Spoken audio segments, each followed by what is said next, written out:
Marta, una auxiliar de vuelo en Aerolíneas Globales, llama a la policía tras recibir una señal de ayuda de una mujer que le cambia el viaje a toda la gente a bordo. Lo que la mujer hizo te sorprenderá tanto como a Marta. Era un día más en la rutina de Marta. Como auxiliar de vuelo en Aerolíneas Globales, había recorrido los cielos de la mayoría de los países del mundo por casi 8 años.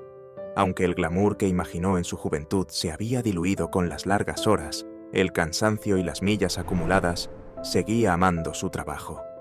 Había algo especial en los rostros de los pasajeros, en las historias que pasaban fugazmente por los pasillos del avión y en las conexiones humanas que surgían en los momentos menos esperados. Esa madrugada, el vuelo 815 de la Ciudad de México a Buenos Aires estaba lleno. Era un trayecto largo, de alrededor de 9 horas, que cruzaba la mitad de México por el sur, luego un poco de Centroamérica y del Océano Atlántico, hasta entrar a Sudamérica por Colombia y cruzar el subcontinente de costa a costa. Marta lo conocía bien. Los pasajeros llegaban ansiosos, se acomodaban como podían y se resignaban a la monotonía del trayecto. Sin embargo, esa jornada prometía ser distinta desde el primer momento. Marta se preparaba para empezar lo que creía que iba a ser otro vuelo más, igual a muchos otros en los que ella había trabajado. La madrugada era fría, y cada pasajero que abordaba mostraba satisfacción por salir del frío y entrar al clima más agradable de la aeronave. Entre los pasajeros de clase turista, en la fila 23, había una pareja que llamó su atención. No era que fueran particularmente ruidosos ni exigentes. Al contrario, el hombre, de complexión robusta, tenía un aire autoritario que impregnaba el espacio a su alrededor, mientras que la mujer, delgada y de mirada esquiva, parecía empequeñecerse junto a él.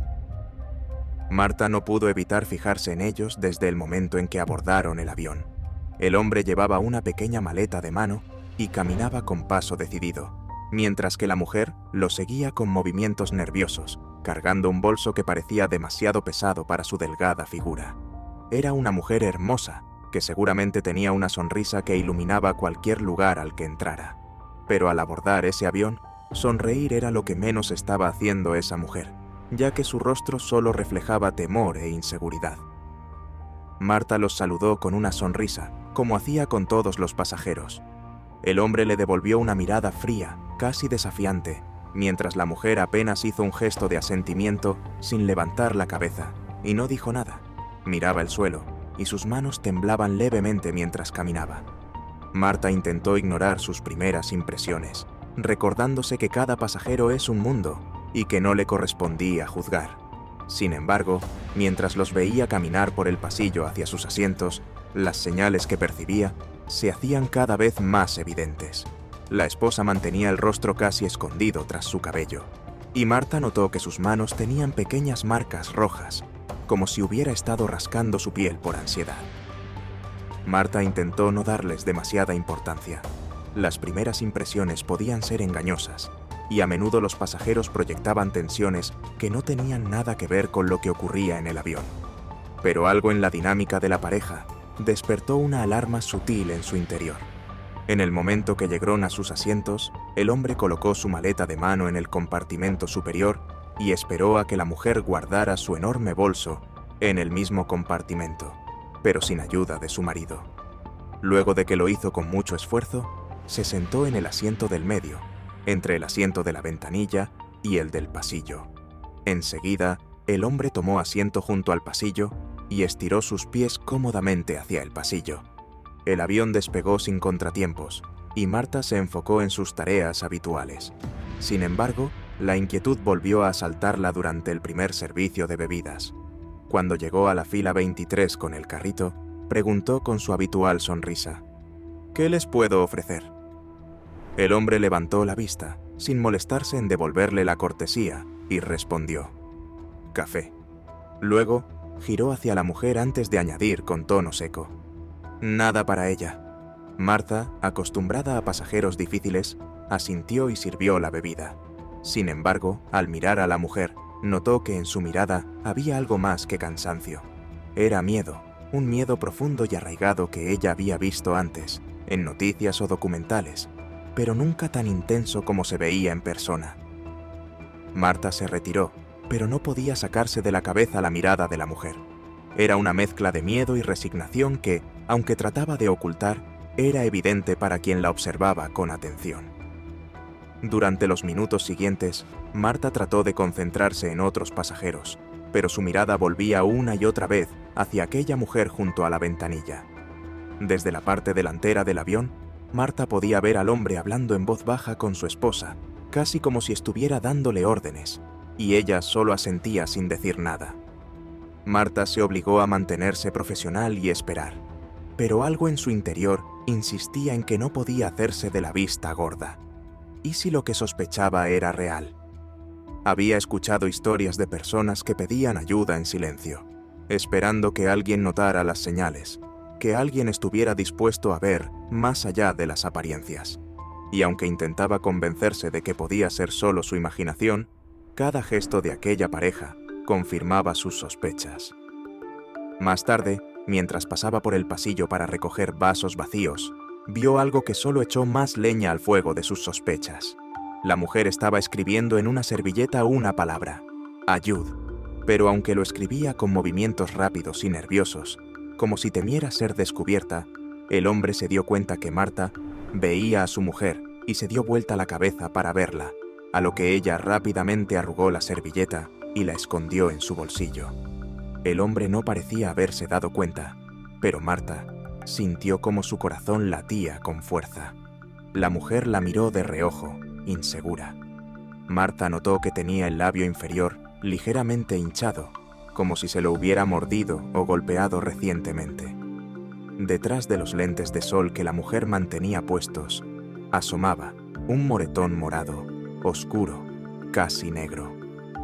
Finalmente, después de mucho pensarlo, la mujer le preguntó a su marido: ¿Me dejas pasar? Necesito ir al baño. El hombre puso cara de hartazgo, pero se levantó para que ella pudiera salir al pasillo. Apenas la mujer se dirigió al baño, notó que el marido la seguía. «Es que quiero ir sola». «De ninguna manera vas a ir al baño sola», le dijo al oído, tomándola fuerte del brazo. «¿Vas a ir conmigo ahora o vas conmigo cuando lleguemos a Buenos Aires?» Marta, que atestiguó toda la escena, intentó no mostrar su frustración. Cada segundo que pasaba, se hacía más evidente que algo grave sucedía allí, y no podía permitirse ignorarlo. Aún así, sabía que, sin pruebas concretas, no tenía ninguna justificación para intervenir. Ese moretón que asomaba tras los lentes no demostraba nada. La mujer bien pudo haber tenido un accidente. De ser así, a Marta no le incumbía. Tenía que esperar una señal más clara, algo que le diera la certeza de que realmente necesitaba ayuda. Mientras recogía más vasos en las hileras siguientes, escuchó al hombre hablando en voz baja. «Ya te dije que te quedes callada. ¿No entiendes? No quiero ni una palabra de ti». El tono de su voz era frío, duro, y la tensión en el ambiente era palpable. Marta sintió cómo la ansiedad crecía en su pecho. No era la primera vez que trataba con un pasajero problemático, pero esto era diferente. No se trataba de un simple malentendido o de una persona difícil, sino de algo mucho más oscuro. Durante el segundo servicio de comida, notó algo más. Mientras servía las bandejas, la mujer extendió su mano por encima de la mirada de su marido para tomar su bandeja de comida, pero lo hizo de manera deliberadamente lenta, como si quisiera que Marta viera algo que tenía dibujado en la palma de su mano, una pequeña X dibujada con bolígrafo. La X era pequeña y apenas visible, dibujada con lo que parecía ser tinta roja, pero estaba ahí, clara y nítida. Marta sintió un escalofrío recorrerle la espalda. Aquella marca parecía un grito de ayuda, un mensaje silencioso de alguien que necesitaba desesperadamente que la entendieran. Marta sintió un escalofrío recorrerle el cuerpo, pero lo disimuló mientras le entregaba a la mujer su bandeja. No había dudas, esa mujer necesitaba ayuda desesperadamente. «Gracias», dijo la mujer con su débil voz. «Si hay algo más que necesiten...» «Lo que sea», dijo Marta, poniendo énfasis en las últimas palabras antes de que el señor la interrumpiera. «Gracias, pero no necesitamos nada más. Vamos a estar bien hasta que lleguemos a Buenos Aires». Intentando no mostrar su nerviosismo, continuó con su trabajo mientras trataba de decidir qué hacer. Sabía que debía ser cuidadosa. Si el hombre sospechaba algo, la situación podía volverse peligrosa no solo para la mujer, sino para todos en el avión. Decidió acudir al capitán. Pidió a un compañero que la relevara en el servicio de alimentos y caminó disimulando su nerviosismo hasta la puerta de la cabina de mando del avión. Golpeó la puerta, esperó unos segundos y la puerta se abrió. Rápidamente entró y cerró la puerta. Le explicó al capitán lo que había visto, el comportamiento del hombre, la X en la mano de la mujer y la palabra escrita a medias en la servilleta. El capitán, un hombre serio y experimentado, escuchó atentamente. ¿Estás segura de lo que viste, Marta?, preguntó con una voz llena de preocupación. Sí, capitán, no creo que sea una coincidencia, le explicó la actitud con la que había visto a la mujer abordar el avión, así como su comportamiento durante lo que llevaban de vuelo, y la marca en la mano de la mujer solo terminó de confirmar sus sospechas. El capitán asintió, consciente de la gravedad de la situación. Decidieron contactar con las autoridades en Buenos Aires. Al aterrizar, la policía estaría esperándolos para intervenir. Marta regresó a la cabina con el corazón acelerado. Ahora solo tenía que asegurarse de que todo transcurriera sin incidentes hasta el aterrizaje. El resto del vuelo transcurrió en una tensión casi insoportable para Marta. Cada vez que pasaba cerca de la fila 23, sentía la mirada del hombre, fría y penetrante, como si sospechara algo y solo quisiera que Marta estuviera lejos de él. La mujer, por su parte, apenas se movía. Marta se detuvo en la fila 23. ¿Se encuentran bien? ¿No se les ofrece nada?, preguntó Marta en su tono más amable y servicial. Number, estamos bien. ¿Acaso parece que estamos mal?, gruñó el hombre, dejando a Marta sin más que decir, al menos por el momento. La mujer apenas asintió, pero Marta vio cómo sus ojos se llenaban de lágrimas. Ese pequeño gesto fue suficiente para confirmar que estaba haciendo lo correcto. Cuando el avión finalmente comenzó su descenso, el capitán anunció que habría una breve espera en la pista debido a procedimientos de seguridad. Marta notó cómo la mujer se tensaba, mientras que el hombre fruncía el ceño, evidentemente molesto, pero sin sospechar nada. Unos minutos después, Marta abrió la puerta del avión y 2 oficiales de policía entraron al local. Marta sintió cómo su corazón se aceleraba al ver a los oficiales entrar.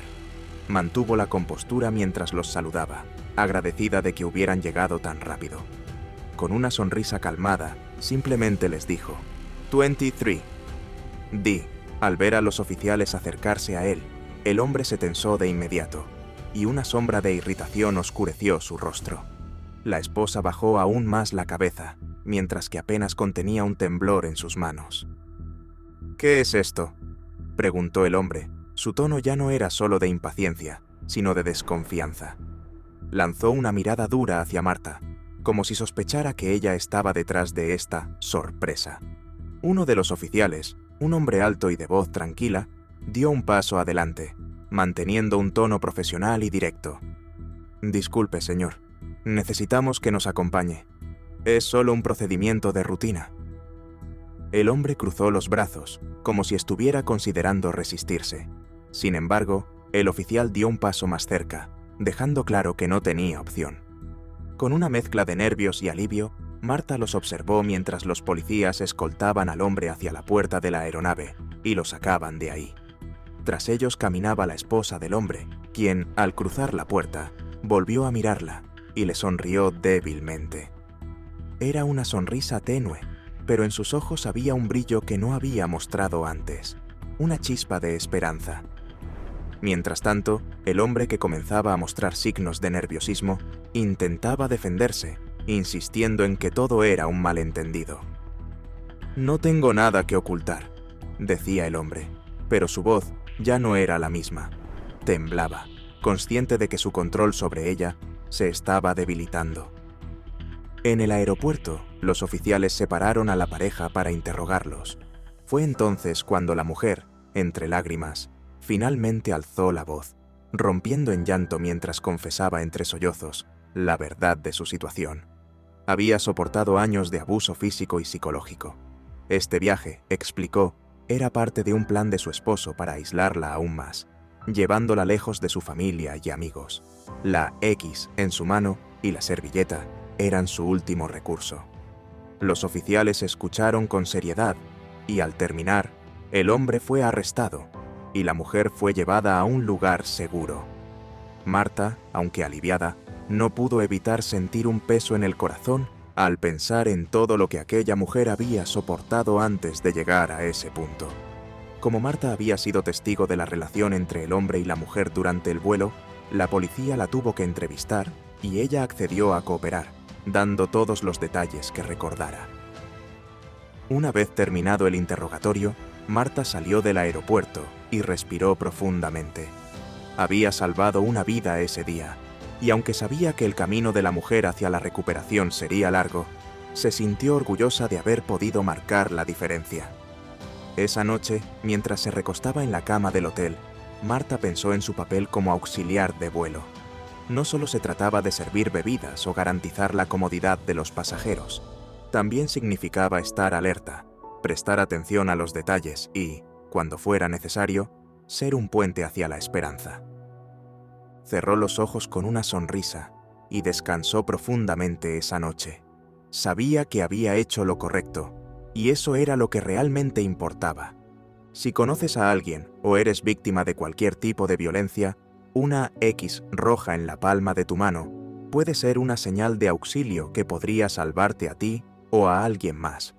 Nadie tiene por qué vivir en silencio ni con miedo. La valentía y la búsqueda de justicia son derechos de todos. Si esta historia te ha tocado el corazón, seguramente encontrarás inspiración en la próxima.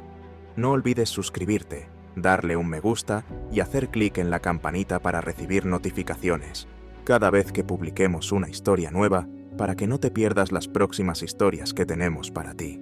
Hasta la próxima. Consideraba la fe en Dios una debilidad, hasta que un acontecimiento la puso de rodillas. En la pintoresca costa de Colombia, donde las olas azules del mar Caribe acarician la arena dorada, se encuentra un pequeño restaurante llamado La Perla del Mar. Para la mayoría de los transeúntes, era simplemente un acogedor lugar con cocina tradicional, pero para su dueña, Marisol Gutiérrez, cada ladrillo de ese edificio estaba impregnado de recuerdos y de incansable esfuerzo. Hace mucho tiempo, allí se alzaba un modesto puesto de madera de su padre, don Jorge, donde preparaba los tacos de pescado más deliciosos de la región. Cuando él murió repentinamente de un ataque al corazón, Marisol tenía solo 15 años. De su madre apenas tenía recuerdos. Murió al darla a luz. Los vecinos le aconsejaban vender el terreno junto al mar a empresarios adinerados, pero la joven era de esas personas que no se rinden. Día tras día, Marisol trabajaba sin descanso, ahorrando cada peso. Cocinaba siguiendo las recetas de su padre, cuidadosamente anotadas en un cuaderno desgastado, y poco a poco transformó el pequeño puesto de comida en un acogedor restaurante. Los años de lucha por sobrevivir fortalecieron su carácter. Marisol aprendió a confiar únicamente en su propio esfuerzo y en el trabajo duro. Se volvió exigente no solo consigo misma, sino también con los demás, convencida de que el éxito llega a quienes trabajan incansablemente y no esperan la ayuda de nadie. Fue precisamente en el restaurante donde conoció a su esposo, Ramón, un experimentado pescador. Cada mañana, él salía al mar en su bote para abastecer el restaurante con el pescado más fresco. Ahora vivían los tres juntos, Marisol, Ramón y su pequeña hija de 6 años, Lucía. En el restaurante también trabajaba una mujer mayor llamada Carmen Ortiz. Sus platos eran legendarios entre los lugareños y los turistas, pero además de su talento culinario, Carmen era conocida por su profunda religiosidad. Cada mañana, antes de abrir el restaurante, Carmen se arrodillaba frente a un pequeño altar junto a la entrada y realizaba su ritual diario de gratitud. Marisol, orgullosa de la imagen moderna de su negocio, consideraba estas prácticas religiosas anticuadas y malas para el comercio. «Carmen, estamos en el siglo XXI. Tus oraciones espantan a los turistas», solía recriminarle a la cocinera. Pero Carmen solo sonreía con dulzura y continuaba con sus rituales diarios. Un día caluroso, cuando el sol castigaba sin piedad la costa, Marisol llegó al restaurante especialmente irritada. Al ver a Carmen rezando frente a la entrada, rodó los ojos. «¿Otra vez con lo mismo? Mejor revisa si tenemos suficientes camarones frescos para el menú de hoy». Carmen se levantó de rodillas, su rostro irradiando serenidad. «Señora Marisol, doy gracias al Señor por cada nuevo día y por la oportunidad de preparar comida para la gente. Es una bendición tener un trabajo así». «¿Bendición?», bufó Marisol. «Tu trabajo es el resultado de tu esfuerzo, no de tus oraciones. Si eres tan creyente, ve a limpiar el pescado afuera, bajo este bendito sol». La orden era deliberadamente cruel. Limpiar pescado al aire libre con ese calor era una verdadera prueba para una mujer mayor. Pero Carmen, sin perder su amable sonrisa, tomó la cesta con el pescado fresco y se dirigió al patio trasero. «Con gusto, señora Marisol», respondió con calma.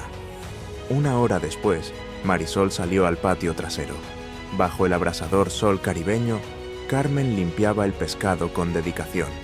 El sudor corría por el rostro de la anciana, pero sus manos trabajaban con firmeza. «¿Cómo te va, Carmen? ¿Todavía agradeciendo a tu Dios por este maravilloso trabajo bajo el sol?», preguntó Marisol con sarcasmo. Carmen levantó la mirada de su tarea. Sus ojos eran tranquilos, como el mar en un día sin viento. «Sí, señora, estoy agradecida por cada trabajo. Mire qué magnífica pesca nos ha enviado el Señor a través del bote del señor Ramón. Unos hermosos dorados para nuestro ceviche».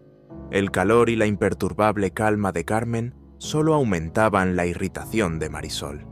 El contraste entre su propia impaciencia y la serenidad de la cocinera era tan marcado como la diferencia entre un mar embravecido y uno en calma. Por la noche, al llegar a casa, Marisol seguía llena de enojo. Ramón ya había regresado de su pesca vespertina y estaba ordenando sus aparejos en la veranda. «Ya no soporto más a esa Carmen con sus eternas oraciones», exclamó. «Un poco más y nuestro restaurante se convertirá en un refugio religioso». Ramón, con calma, dejó a un lado su red de pesca y respondió: «Amor, ¿qué tiene de malo que rece? ¿Acaso sus oraciones le impiden preparar los mejores platos de toda la costa?». «Eso ahuyenta a los turistas», replicó Marisol cortante. «Si es tan devota, que se vaya a trabajar a una cocina comunitaria de la iglesia». Sin embargo, desde que Carmen trabaja con nosotros, nuestro restaurante se ha convertido en el más popular de la ciudad. ¿Acaso eso no es una bendición?, comentó Ramón con suavidad. «¿Bendición? Es el resultado de mi duro trabajo y de tu pesca fresca. ¿Qué tiene que ver Dios con esto?», replicó Marisol, agitando la mano con irritación. La conversación se interrumpió cuando la pequeña Lucía salió corriendo a la veranda con su cuaderno de dibujo. «Mamá, mira lo que dibujé. Este es nuestro restaurante y aquí está la tía Carmen cocinando pescado y encima de ella hay ángeles». Marisol frunció el ceño. «Oh, no. Por favor, no tú también, mi amor. ¿Quién te enseñó a dibujar ángeles?». «La tía Carmen dice que los ángeles la ayudan a preparar los platos más deliciosos», canturreó Lucía alegremente. «Basta», la interrumpió Marisol con brusquedad. «En nuestro restaurante trabajan personas, no ángeles, y el éxito llega gracias al esfuerzo, no a las oraciones». Ramón abrazó con ternura a su hija, que ahora estaba triste. «No te preocupes, mi princesa, tu dibujo es maravilloso. ¿Y sabes qué? Mañana te llevaré conmigo al mar y verás cómo los ángeles ayudan a los pescadores a encontrar los mejores peces». Lucía se iluminó de alegría, pero Marisol solo negó con la cabeza. irritada. Parecía que esa religiosidad, de la cual intentaba alejar su negocio moderno, estaba infiltrándose incluso en su propia familia. A la mañana siguiente, aún antes del amanecer, la pequeña Lucía ya estaba levantada, emocionada por su primera aventura en el mar. Marisol observó a su hija, con su chaleco salvavidas recién estrenado, y sintió un nudo desagradable en el estómago. «No me gusta esta idea. Es peligroso llevar a una niña al mar», le dijo a Ramón. «No te preocupes», la tranquilizó él. «Hoy el mar está tranquilo y no iré muy lejos». Padre e hija se dirigieron al muelle justo cuando los primeros rayos de sol tocaban la superficie del agua. El pequeño bote de pesca se balanceaba suavemente sobre las olas, y la niña miraba fascinada las redes y los coloridos flotadores. El día fue maravilloso, pero después del mediodía, el clima cambió drásticamente. Oscuros nubarrones cubrieron el cielo, y el mar comenzó a agitarse. Ramón decidió regresar a la orilla, pero ya era tarde. Una enorme ola cubrió el pequeño bote, volcándolo. «¡Lucía!», gritó Ramón al ver cómo su hija desaparecía bajo el agua. El chaleco salvavidas la empujó a la superficie, pero la fuerte corriente rápidamente empezó a arrastrarla lejos del bote. Mientras tanto, en el restaurante, Marisol sintió una creciente inquietud. Carmen, que estaba rezando frente a su pequeño altar, de repente levantó la cabeza. «Señora Marisol, algo malo está ocurriendo en el mar». En ese momento sonó el teléfono de Marisol. Era la guardia costera. «Señora Gutiérrez, su bote se volcó a 1 milla de la costa. Ya hemos enviado un barco de rescate, pero debido a la tormenta...». Marisol sintió como si el suelo se desmoronara bajo sus pies. Junto con Carmen, salieron corriendo del restaurante y se dirigieron al muelle, donde ya se estaba reuniendo una multitud. A lo lejos se veían las oscuras nubes y las agitadas olas que amenazaban con llevarse lo más preciado para Marisol. Carmen cayó de rodillas, sus labios murmuraban oraciones. «¡Basta!», le gritó Marisol a Carmen. «Tu Dios no es nada. Si existiera, no permitiría que mi pequeña hija se ahogara. Estás despedida. No quiero volver a verte en mi restaurante». Incapaz de esperar más a los rescatistas, Marisol corrió hacia el bote de pesca más cercano, pero la guardia costera la detuvo. «Señora, salir al mar ahora es un suicidio». Marisol luchaba en sus brazos mientras, a lo lejos, el barco de rescate se enfrentaba a las enormes olas. Parecía haber pasado una eternidad antes de que los rescatistas finalmente llegaran a la orilla. Ramón llevaba en brazos a Lucía, inconsciente. Su pequeño cuerpo estaba frío e inmóvil. «¡Mi niña! ¡Mi bebé!», gritó Marisol, corriendo hacia ellos. «¡Al hospital!», ordenó el rescatista, y los llevaron de inmediato en una ambulancia. En la sala de emergencias, Marisol gritaba. «¡Ayuden! ¡Por favor! ¡Mi hija no respira!». El personal médico se llevó inmediatamente a Lucía, dejando a Marisol y Ramón en el pasillo. «Lo siento, pero deben esperar aquí», dijo la enfermera suave pero firmemente. Estaban sentados en el frío pasillo, agarrados de la mano. Ramón estaba mojado del agua de mar, sus ojos llenos de lágrimas y sal marina. Marisol temblaba, pero no por el frío, sino por miedo. Cuando el médico finalmente salió hacia ellos, su rostro era sombrío. «El estado de su hija es crítico. Estuvo demasiado tiempo bajo el agua. Su corazón se detuvo, su cerebro estuvo sin oxígeno. Honestamente, solo un milagro podría ayudarla. ¿Son personas creyentes?». Marisol sintió que la tierra se desvanecía nuevamente bajo sus pies. Ramón la abrazó más fuerte, su ropa mojada empapando su blusa, pero ella ni siquiera lo notó. Una mujer mayor de la capilla apareció en el pasillo. «Dios está con nosotros en los momentos más oscuros», susurró acercándose a ellos. «¡Silencio!», Drenia estalló Marisol. «Si tu Dios existiera, No habría permitido que mi hijo se ahogara. No me hables de Dios. La mujer se retiró silenciosamente, pero su mirada estaba llena de compasión, no de condena. Marisol de repente sintió que no podía soportar más estos pasillos estériles. Pidiendo a Ramón que la llamara cuando hubiera noticias, salió afuera. Desde el patio del hospital se veía el mar, el mismo mar que siempre les había dado vida y que hoy podría quitársela. Miraba las olas, que aún estaban agitadas, y por primera vez en muchos años se sentía completamente impotente. Para distraerse, Marisol simplemente comenzó a vagar por las calles. Cuando sus piernas se cansaron, finalmente se detuvo y se sentó en un banco frente a una pequeña iglesia antigua. Escondiendo su rostro entre sus manos, dejó que las lágrimas fluyeran. De repente, una voz sonó cerca. Es difícil cuando la vida nos lanza tales pruebas, ¿verdad? Pero cada sufrimiento trae consigo una lección. Marisol se giró.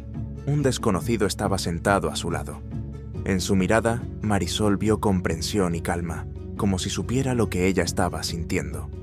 Marisol no entendía quién era este hombre o de dónde había venido, pero su presencia la calmaba de una manera extraña. Había algo familiar en él, como si sus caminos se hubieran cruzado antes. Olvidamos buscar respuestas en lo profundo de nuestro corazón. Dios siempre está ahí, esperando con los brazos abiertos.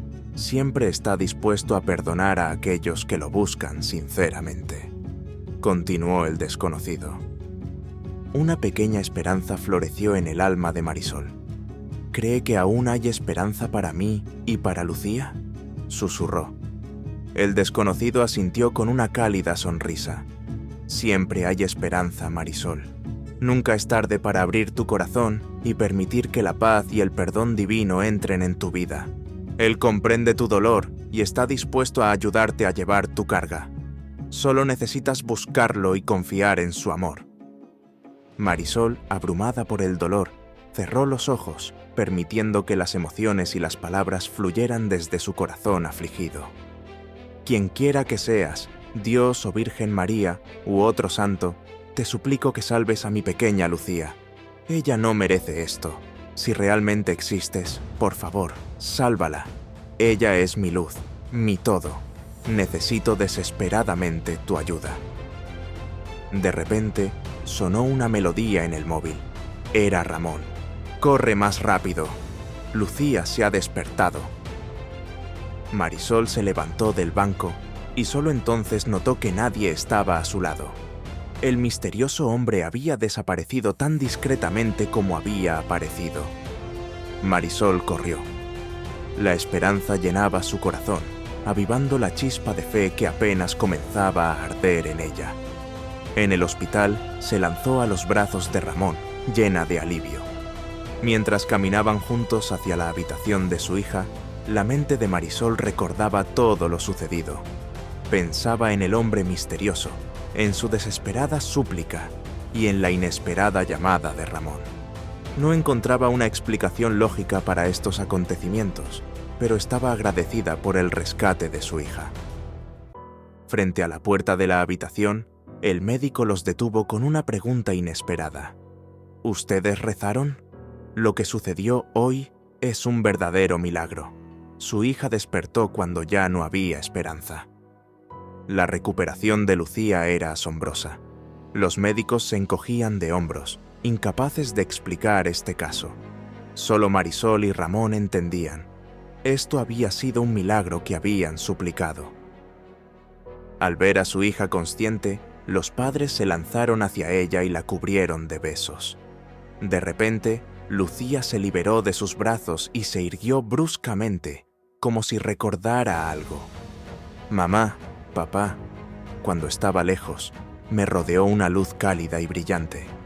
Vi a un hombre que resplandecía como un ángel. Me sonrió y me dijo que todo estaría bien, que me devolvería a ustedes porque ustedes habían rezado por mí y sus oraciones habían sido escuchadas. Lágrimas de alegría y gratitud nublaban los ojos de Marisol. Abrazó fuertemente a su hija, y Ramón puso su gran mano sobre la delicada mano de Lucía. Sabían que tras la asombrosa recuperación de su hija estaba el mismo Dios. A la mañana siguiente, Lucía se sentía tan bien que la dieron de alta del hospital. Cuando el miedo por su hija se disipó, Marisol sintió que su corazón se encogía de vergüenza por su comportamiento con Carmen. Con dedos temblorosos, marcó el número conocido. Carmen respondió casi inmediatamente: «Perdónenme». La voz de Marisol tembló y sus ojos se llenaron de lágrimas. «Fui tan cruel. Ustedes siempre estuvieron a nuestro lado. Siempre nos apoyaron y yo simplemente no entendía. Gracias por sus oraciones. Sé que ayudaron a salvar a mi niña. Por favor, vuelva a trabajar con nosotros». En el otro lado hubo un breve silencio, y luego sonó la voz suave y compasiva de Carmen. «Mi querida, no te atormentes. Lo más importante es que nuestra pequeña Lucía se ha recuperado, y es un verdadero milagro. Seguiré rezando por su salud». A la mañana siguiente, Marisol llegó al restaurante más temprano de lo habitual. El sol se alzaba sobre el horizonte, pintando el cielo y el mar en suaves tonos rosados. Junto a la entrada, vio a Carmen. La mujer mayor estaba de rodillas frente a un pequeño altar. Su cabello canoso brillaba bajo los rayos del amanecer. Anteriormente, esta escena habría provocado irritación en Marisol, pero ahora algo había cambiado en su corazón. Sintió que las lágrimas se agolpaban en sus ojos, por un sentimiento de gratitud hacia esta mujer que había permanecido a su lado, incluso después de todos los insultos. Los pasos de Marisol resonaron en el silencio matutino. Carmen, sumida en la oración, los escuchó y se tensó. Conocía demasiado bien ese caminar, rápido, seguro, autoritario. El corazón de la vieja cocinera se encogió esperando otro insulto, pero no interrumpió su oración. De reojo, Carmen notó cómo la sombra de la patrona se detenía a su lado. De repente, ocurrió lo increíble. Marisol se arrodilló silenciosamente a su lado. Carmen se estremeció por la sorpresa, pero no giró la cabeza, temiendo romper el momento. Sentía cómo los hombros de la patrona temblaban, escuchaba su respiración entrecortada. El ligero aroma a especias que siempre rodeaba a la vieja cocinera se mezclaba con el perfume de Marisol. El delantal almidonado de Carmen crujió cuando, tímidamente, extendió su mano hacia su patrona. Marisol se aferró firmemente a aquella mano arrugada y encallecida por el trabajo, y juntas permanecieron inmóviles en oración. Desde aquel día habían pasado muchos años. La perla del mar seguía en pie junto a la orilla, y Marisol a menudo observaba desde la ventana del restaurante cómo el mar cambiaba de humor. A veces estaba tranquilo y gentil, como un niño en su cuna, y otras veces se enfurecía y levantaba olas enormes hasta el cielo. Pero ahora los temporales ya no la asustaban. Al contrario, le recordaban el día en que su propia fe en Dios había nacido en medio de la tormenta del desespero. Mirando el mar agitado, Marisol a menudo pensaba en cuánto se parecía a la vida humana, con sus mareas y reflujos, tormentas y calmas, y cómo la fe, similar a un faro que guía a los barcos a través de la noche más oscura, ilumina el camino a través de cualquier intemperie. Un hombre sin hogar, vestido de manera desaliñada, es rechazado en un restaurante. A pesar de las burlas despectivas de los empleados y clientes, uno de los camareros muestra humanidad hacia el vagabundo, lo que cambia su vida por completo. Era una mañana gris y lluviosa. Pablo llegó al restaurante sintiendo el peso de la rutina. Raúl ya estaba allí, lo que significaba que sería un día aún más largo. El restaurante no estaba lleno, pero los clientes que llegaban parecían estar de peor humor que de costumbre, exigiendo más y dejando menos propina. Pablo se esforzaba por mantener su sonrisa, por atender cada mesa con paciencia, aunque sabía que la mayoría de los comensales apenas lo notaban. Pablo nunca pensó que su vida, después de años de dedicación a sus estudios, acabaría en aquel viejo restaurante, rodeado de grasa, platos sucios y el amargo olor a desesperanza. Tenía 25 años y, aunque había logrado terminar su licenciatura en Derecho y obtener una maestría en Derecho Internacional, el camino hacia un futuro prometedor se había cerrado abruptamente. Las oportunidades de empleo en su campo eran escasas, más aún para un joven recién egresado sin conexiones importantes. A pesar de las largas horas de búsqueda de trabajo, entrevistas y currículums enviados, la suerte no estaba de su lado. La presión de mantener a su familia, su esposa y sus pequeños trillizos, de apenas 2 años de edad, lo empujó a aceptar el trabajo en el restaurante. Era un empleo modesto, mal pagado ya que, según el jefe, las propinas compensarían por el mal pago, pero al menos le permitía poner comida en la mesa y cubrir las necesidades básicas de sus hijos. La ciudad era implacable y Pablo no podía permitirse el lujo de seguir esperando. Aunque cada día lo desgastaba más, sabía que no podía rendirse. Sus hijos dependían de él. El restaurante donde trabajaba era oscuro y viejo. Las luces de neón titilaban, las paredes estaban amarillentas por el humo de años de frituras, y las mesas, aunque pulidas por la fatiga de los mozos, nunca dejaban de tener un toque pegajoso en los bordes. Los clientes que llegaban eran habituales: oficinistas agotados, trabajadores de la construcción que buscaban una comida rápida y, de vez en cuando, alguna familia que no tenía muchas más opciones donde cenar. No era un lugar donde la gente quisiera pasar tiempo, pero sí uno donde se resignaban a comer y marcharse. Cada día, Raúl, el dueño del restaurante, caminaba con aire de grandeza, como si dirigiera un restaurante 5 estrellas en lugar de aquel destartalado lugar. Raúl era un hombre de unos 40 y tantos años, siempre vestido de manera impecable, con un elegante reloj pulsera que contrastaba con su actitud despectiva hacia los empleados.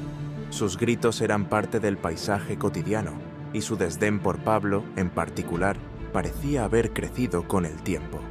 En los primeros días, Pablo intentó verlo como una fase de adaptación, una manera de aprender a resistir la presión. Pero cuanto más tiempo pasaba, más se daba cuenta de que Raúl simplemente disfrutaba humillando a los demás. Los regaños de Raúl eran constantes y, a menudo, injustificados. Cada error, por pequeño que fuera, desataba una tormenta de gritos e insultos. Hace unos días, por ejemplo, Pablo había anotado mal una orden. Había cobrado 110 pesos en lugar de 120, y Raúl lo reprendió bruscamente en medio de la sala, a la vista de todo el personal y los clientes. «¡Eres un inútil! ¿Cómo es posible que hayas anotado mal una orden tan simple?», vociferaba Raúl, mientras los clientes giraban sus cabezas para observar la escena. «Te pidieron algo de 120 pesos y les cobraste 110. Esto es inaceptable. Te lo voy a descontar de tu sueldo».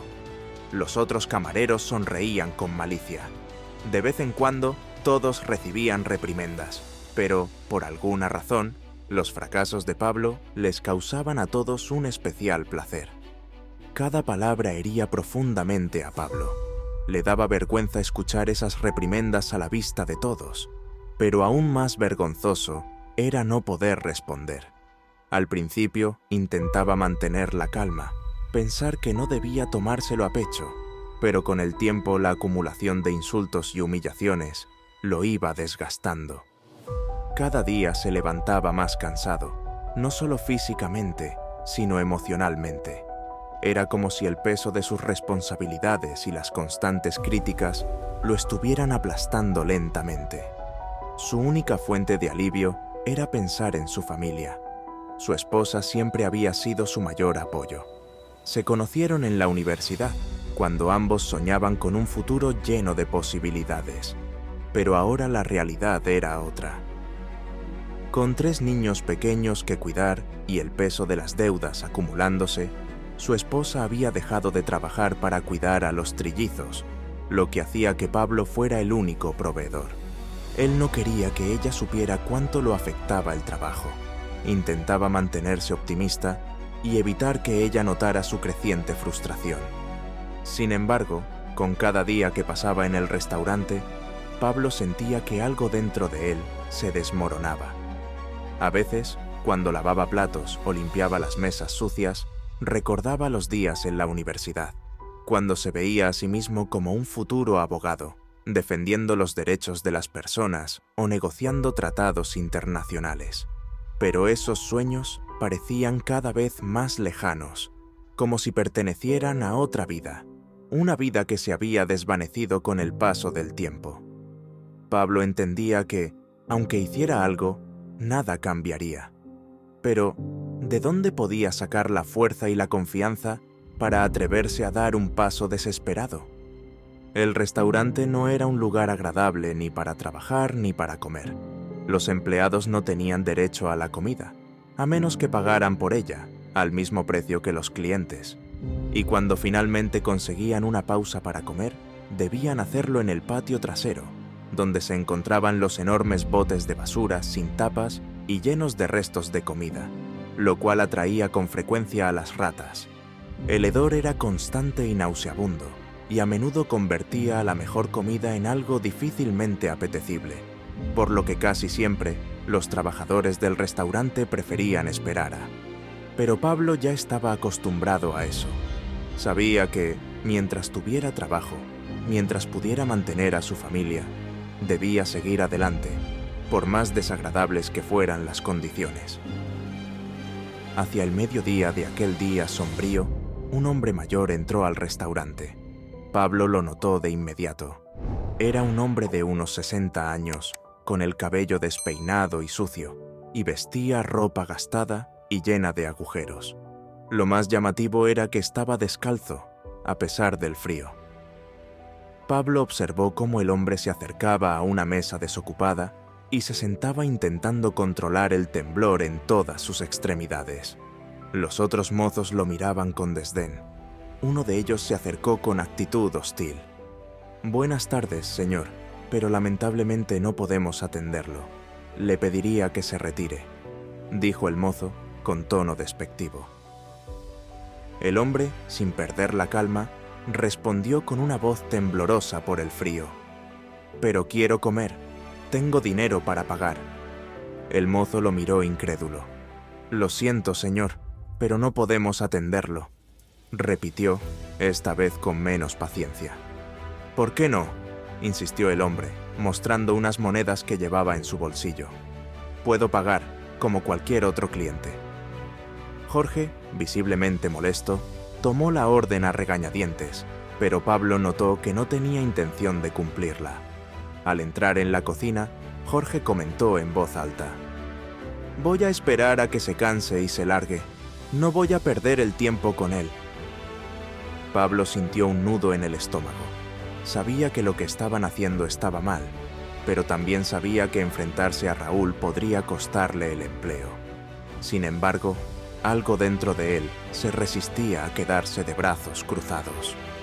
«Voy a atenderlo yo», dijo Pablo, casi en un susurro, pero con la determinación clara en su voz. Sin prestar atención a las miradas de sus compañeros, Pablo tomó su libreta, salió al comedor y se acercó al hombre con una sonrisa genuina. «Disculpe a mis compañeros, ¿qué le puedo servir?». El hombre sonrió, sorprendido por el gesto amable. «Quisiera un pollo a las brasas con ensalada y puré de papas. Para beber, un agua mineral, por favor».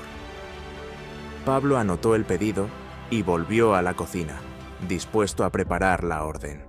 Mientras lo hacía, Raúl irrumpió en la cocina como un vendaval.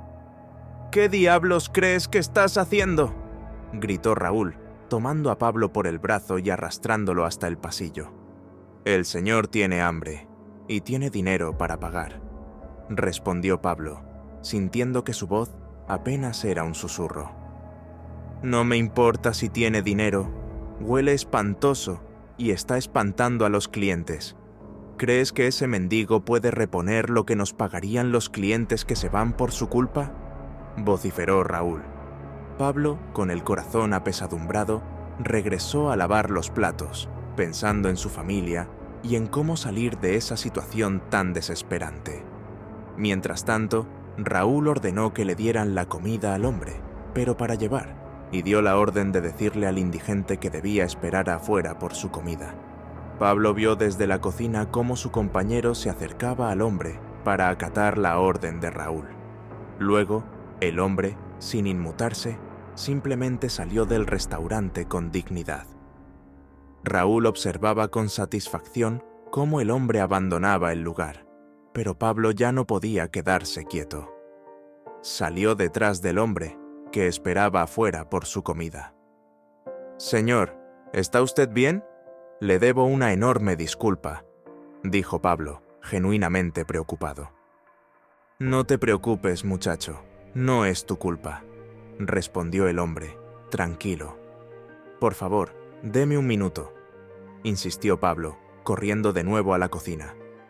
Tomó una caja de comida para llevar, la llenó con porciones generosas de pollo, ensalada y puré, y salió nuevamente.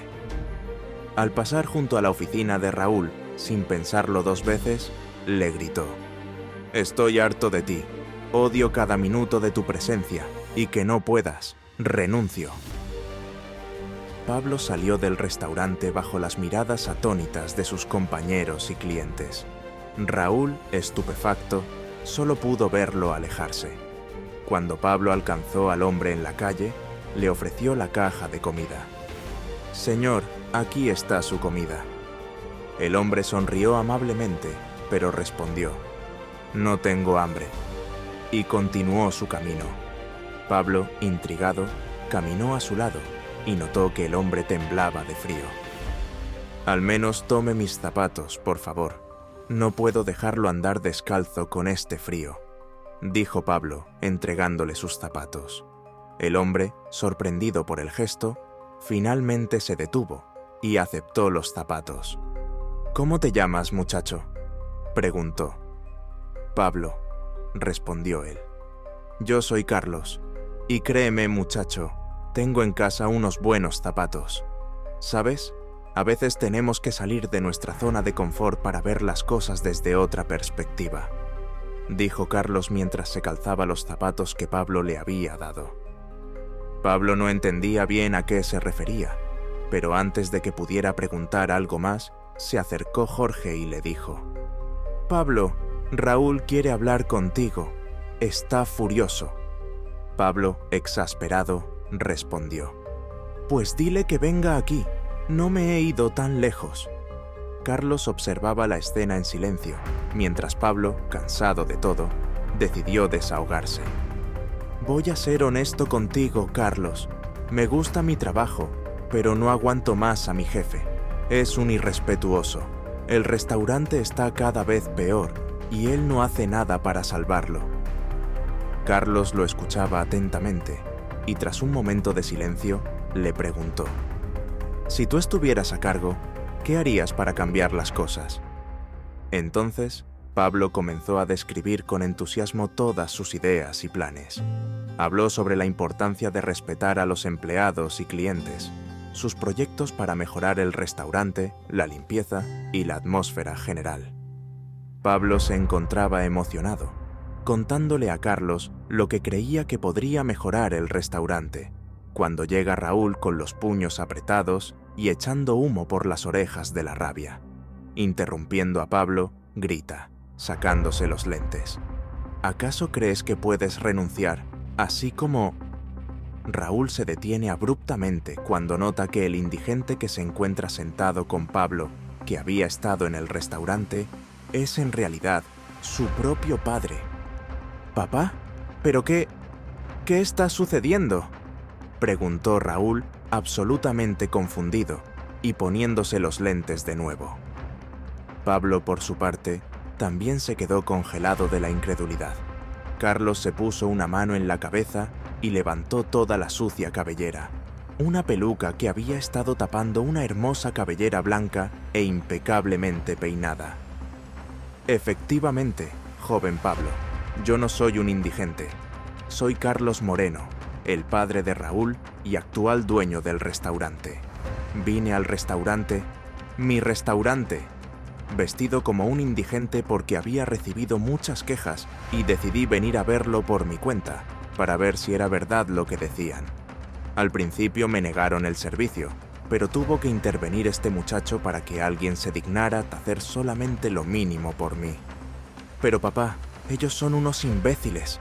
No saben... comenzó Raúl, pero fue interrumpido por su padre, quien levantó un dedo en señal de silencio y Raúl rápidamente obedeció. Además, Pablo me contó cómo lo tratas a él y a todos tus empleados, lo cual me parece terrible. No me importa lo que tus empleados sepan o no sepan. Tú como jefe no estás haciendo tu trabajo.